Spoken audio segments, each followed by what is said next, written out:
Hey everyone, Bruce here from the Happy Tradesman. Tip number 2 today, I'm going to be talking to you about cash flow. A lot of you may have heard about cash flow in business, and you may be in business and you may have dealt with cash flow a lot and completely understand it. Surprising fact is that not a lot of people do understand it that are in business, that small businesses don't understand it, or tradesmen don't really understand it. So today I really want to just have a little talk about what cash flow is, and maybe a couple of things that you could potentially do to understand it and to cure your cash flow problems. So cash flow in a nutshell is the money you've got going through your business to enable your business to keep running. And I suppose a good example of it is that when you first start, the very first day dot, and you want to do a job for Mrs. Smith, let's say, that first job is worth £1,000, and you need to go and buy the materials, and you need to pay the plasterer that's going to do the work in Mrs. Smith's house, because you're the electrician and you've won the job and you want to get this you want to get this whole job done. It's very unlikely that Mrs. Smith is going to pay you the whole amount of money up front. Potentially might pay you some money up front, but unlikely the whole lot. But then that's another video, that's another tip, because there is ways to get people to pay you up front. So that aside, you need to have money. You need to have something to start off with. Now, it doesn't need to be a huge amount of money, but it depends on what type of work you're actually doing. It could be a £10,000 job you need to fund straight up. I mean, it sounds amazing having a £10,000 job on the go, but do you have the funds up front to actually fund that kind of job? So that's my kind of example of cash flow. So you need the money, you need some money readily available there, but it doesn't stop there, because you've got that first job going, and that first job's going lovely. You've spent pretty much everything you've got, all the money in the bank, on funding this first job, funding the materials, and this job's going to take, let's say, 4 or 5 weeks, 5 weeks. So you've got 30-day terms with Mrs. Smith, and she's going to pay you on completion of the works, or pay you within 5 weeks. So that will be potentially a week after you've actually finished the job. So straight away now, you've paid out all the tradesmen, you've paid out for the materials, you can't take any more work on, you've got no more money. So what do you do? What do you do from that point? You effectively have to wait until that money comes in, until you can take any more work on. Not a great business model.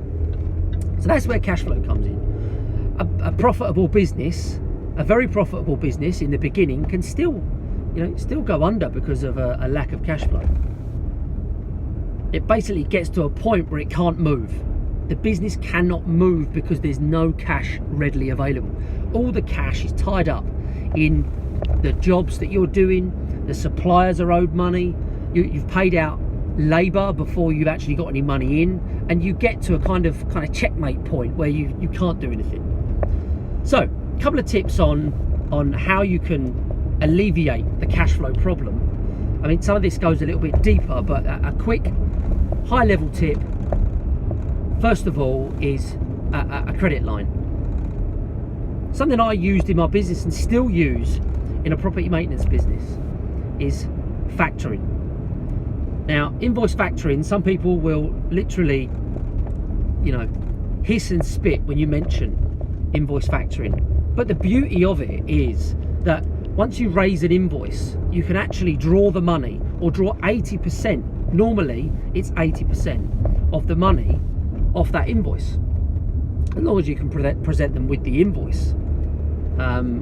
And sometimes they ask for proof of that the work has been done, or the work is being carried out, you've got an order, etc. But potentially they'll charge you a small fee, normally a percentage of the invoice. Potentially you could get £8,000 on a £10,000 invoice in the bank straight away. That immediately alleviates your cash flow problems. Costs you money, and it is an expensive way of doing it. It's a very expensive way of doing it. But the problem today is, as a small business or as a tradesman getting funding from a bank,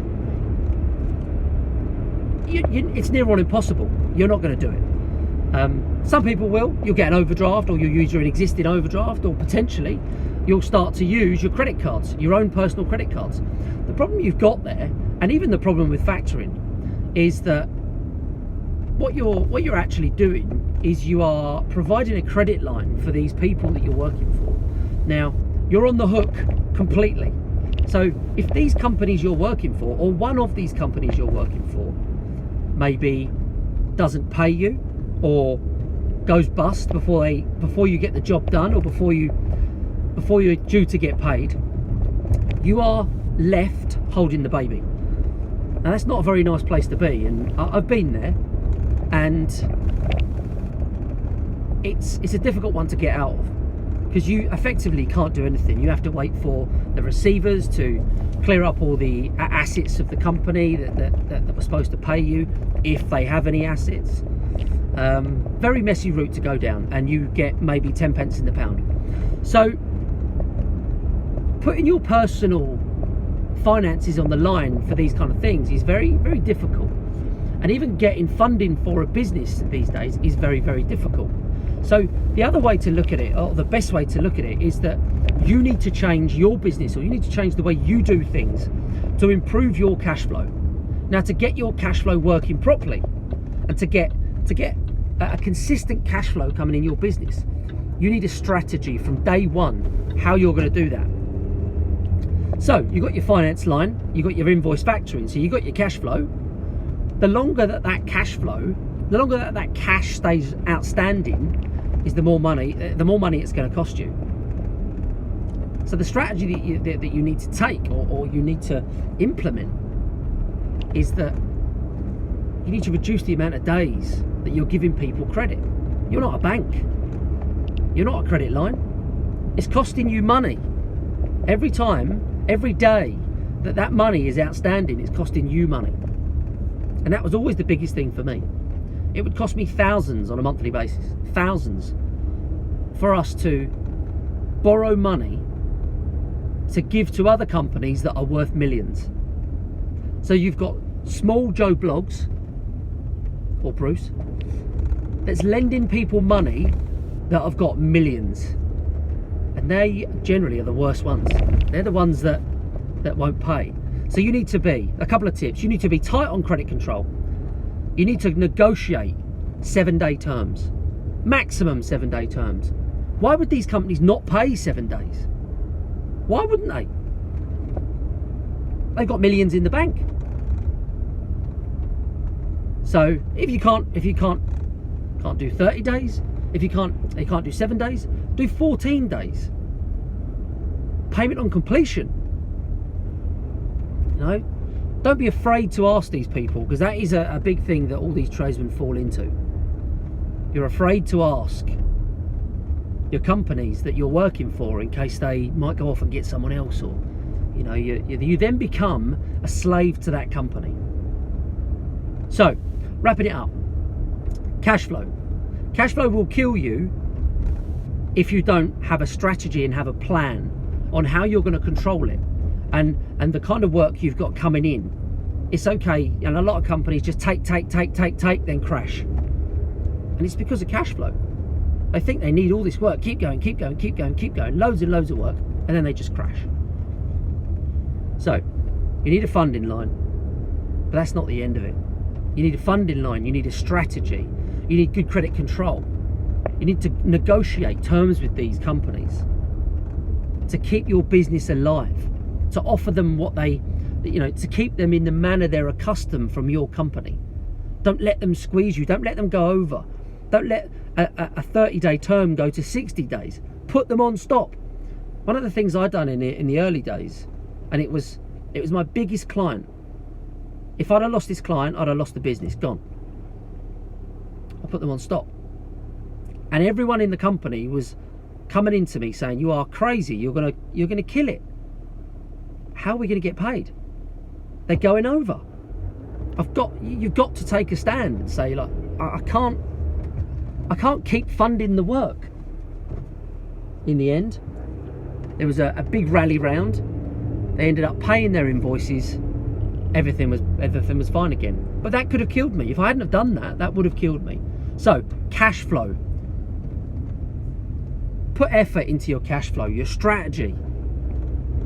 If you need any help, any tips, or you even want to just talk over it for your business and you're stuck and you don't know where to turn or you don't know what to do, I've got a lot of experience in factoring.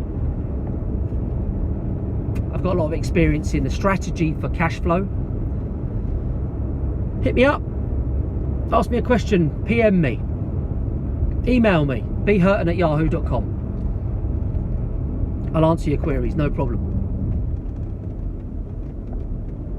That's tip number 2, cash flow. Hey, so hopefully you really loved that video and the business advice and the tips that was in there for you.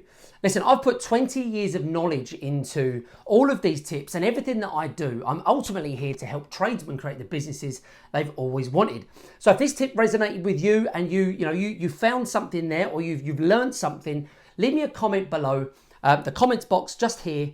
And I will respond to you personally. I love responding personally to people and interacting with people that are watching my videos, because ultimately I want more people to watch my videos and get the message out there that we need to be more educated when it comes to approaching a trades business.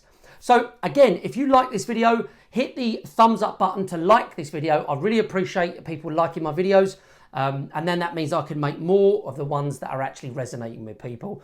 If you want to get notifications of more of these videos, hit the subscribe button and also hit the bell button, and then you'll get notified when I post up a video.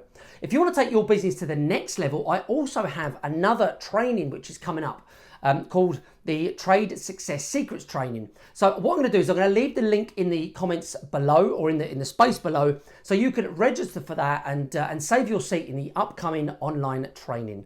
So that's it from me. Thank you for watching this video. If you do want to learn more and you've got time, you can jump on the other videos we've got within this channel, and you can find more tips and more tricks on how to run your trades business. Thanks for watching. See you in the next video.